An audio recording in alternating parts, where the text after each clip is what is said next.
Hello. Today I'm going to be talking about why the Eagles have a huge advantage in the NFC East because they're not fueling drama. They're not breeding drama.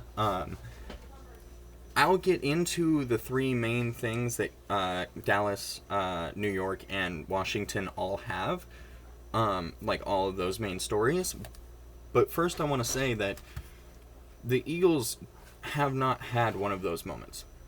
They haven't had a moment where some huge thing is sparked up and caused the organization to fall into turmoil, or obviously there was the Jalen Hurts thing, but that was more a what is happening and less of, oh my god, the team is falling apart, you know? That was like seeing your coach run a dumb play but on a bigger scale. Whereas what the Cowboys, Giants, and Redskins are doing is on a much, much bigger scale. About an hour or two ago, from the time I'm filming this, probably a day or two before I release this video, Cody Latimer, wide receiver for the Redskins, was arrested with five charges, those being assault in the second degree, reckless endangerment, menacing, illegal discharge of a firearm, and prohibited use of a firearm. So they've got that looming over their head now. They were doing well on the drama front. Like, yeah, they're not a particularly great team. I mean, as terrible as the Giants are, I personally think that the Redskins are worse this season. And now they've got this looming over their head. I don't know.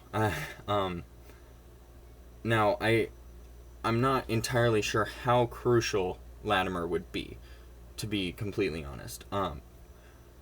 But Dwayne Haskins needs weapons to develop. He needs to have something there to get better as a player. He's unproven right now. He showed some flashes, but really, he didn't have any opportunities. He had no one around him other than an aging AP to help him succeed. And he needs that. He needs at least two wide receivers who are competent, who will help him to prove his throwing ability. And he needs at least a decent running back or two who aren't like getting up there in age, to help take the load off of him. Like last year, AP did surprisingly well for his age, but who knows? He may have the same level season, he may have a better season, or he may have a worse season. And what happens then? What happens when they don't have running back help and AP is like struggling, and now Dwayne Haskins has to carry the load? Imagine if he has to carry the load now without any wide receivers. This is a huge problem. So I don't know how crucial Latimer was, but in my opinion, yes. This is going to create a divide in the locker room. It's going to make Haskins have to fight harder to prove the same level of play. And overall, it's just not a good look at all. Now, talking about the Giants, I said that the Redskins are a worse team, and I still do believe that. But the Giants are giving them a run for their money. Defensively, the Giants are pretty bad across the board. Offensively, Daniel Jones is not particular. He's got fumbleitis. He's unproven. He really needs to show that he can work. They have Saquon Barkley, but I mean, Dallas had Zeke last year, and they went 8-8. The Giants had Barkley last year, and they went, I think it was 5-11. So, I mean, they're not. I don't know. It's not. You can waste players like that, and when you have one good player, your running back, one meh player, your quarterback, behind a pretty spotty O-line that got some help, but rookie help, and your wide receiving core is pretty meh as well, you're looking like a 4-12 or 5-11 team again. Now, coaching could help with that, except it doesn't, because they hired Jason Garrett as their offensive coordinator. I know that this is kind of old news, but that was not a great move. I mean, yeah, he can act as a scout to show how certain players in Dallas play. But, I mean, they threw Garrett's playbook out the window the second he left. Like, they... I mean, scouts exist for a reason, but you don't have to hire a dude to be the offensive coordinator of your team when he's proven for a decade damn near that he cannot run an effective offense. When he's proven that he can't, you don't need to hire him to run your offense just so that 2 times a year you have a slight advantage because your scout is better than a couple other scouts. That's not... signing Jason Garrett was not a good move.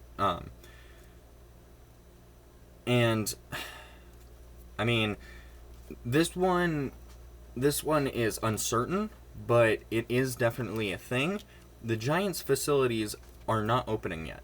Some of the NFL's facilities, I think a couple have opened, and some are, like, being planned to be open ASAP, like, very soon. The Giants are not one of those, nor are the Jets. And that's because they're in New York City. New York City is a breeding ground for COVID-19. And even if it's 2 extra weeks, which it probably would be longer, but even if it's 2 extra weeks, and this goes another month, and a couple NFL teams have opened, and then 2 weeks later, the Giants open their facilities and can have in-person meetings with players and in-person practice and all sorts of stuff. That's a huge disadvantage. I mean, the players are going to have a bond from last year, but what about players that you just signed? What about players that you just drafted? I mean, especially with the DeAndre Baker thing happening, 4 counts of armed robbery with a firearm and aggravated assault. I mean, that created a division right there. That created drama that is going to swarm the locker room. But if you're not able to practice with your players, show them in person what they're doing, you have to do it over a phone call or over a video call or something, that is a huge disadvantage. And especially when your offense and defense also, especially when your whole team is as weak as the Giants are. I think that, I mean, I would hope that they go like 6-10 or 7-9, because I don't want them to get a high draft pick. But at the same time, I mean, they could definitely... No, they're not going to tank for Trevor, but if they tank and get the 2nd or 3rd pick, perfect. That's exactly what they want. You know? They want, like, skill players. They have their quarterback in their eyes. So, I'm not afraid of them because of the drama front, as well as their team. And the same goes for the Redskins. But maybe not the biggest, because the Giants are a mess. But I think that maybe the biggest drama factor in the whole NFC East is coming from the Cowboys. Obviously, most of that is the Dak situation.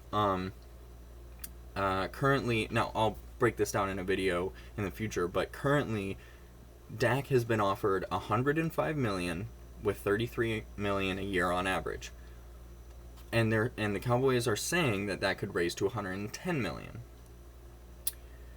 But they haven't agreed on that. Dak is not agreeing to that. And, I mean, they franchise tagged him, so they showed their... I mean, that wasn't entirely showing that they didn't trust him, but there was inklings there. And then they went and signed Andy Dalton. I think that Andy Dalton, I mean, he's had his struggles in the playoffs, but during the regular season, he's a good quarterback. He's not absurdly good or a stellar player, but he is a solid dude. And they proved in that moment to me that they don't trust that Dak will stay. They don't trust that he's going to sign. And, I mean, they have until June 15th, so a whole month almost. But a month in the NFL goes by like that. So, I mean, there's a really good chance, or not a really good chance, but there's a really good chance anyway that this has made him, and this is going to make him play with a chip on his shoulder. Now, does it mean that if he signs, he's going to play with a chip on his shoulder and play good? Or he's going to play with a chip on his shoulder and play bad? Who knows? What if, I seriously doubt it, but what if he doesn't come to an agreement? Now the Cowboys have just lost, I'm not a Dak hater, like he's not a great or elite quarterback, but he's not a bad quarterback. He's pretty good. So, if they've lost the centerpiece, and now they're relying on an aging Andy Dalton with the rest of their talent there, and Mike McCarthy, who I don't trust as a head coach. I mean, I don't know. The Eagles, I think that overall, from a talent perspective, even if Dak was to not sign, even if he did not sign, I think that the Cowboys have an offensive advantage over the Eagles. And I think our defense is better than the Cowboys, but I think that overall, from a overall talent perspective, the Cowboys and Eagles are at minimum tied, but the Cowboys might even edge us out across the board. And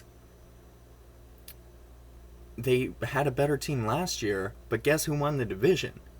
The Eagles won the division. Carson Wentz took a practice squad to the playoffs, and those players stepped up big time. The Cowboys were stacked offensively, and they went 8-8.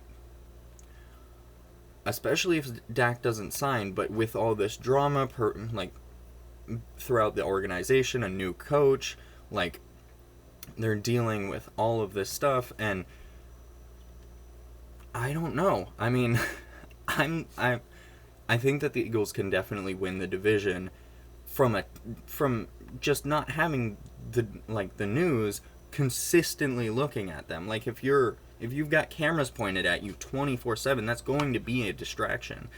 So I don't know. I'm confident that the Eagles have a huge advantage in that regard. Now, is that subject to change? Yes, there is a few months until the season, but I don't know.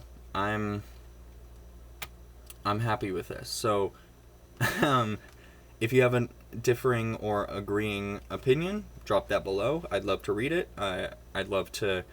I mean, if you have an idea that I could tackle, absolutely drop it below. I'd love to interact with you guys. If you like the video, drop a like. It does help. And yeah, that's all from me. So yeah.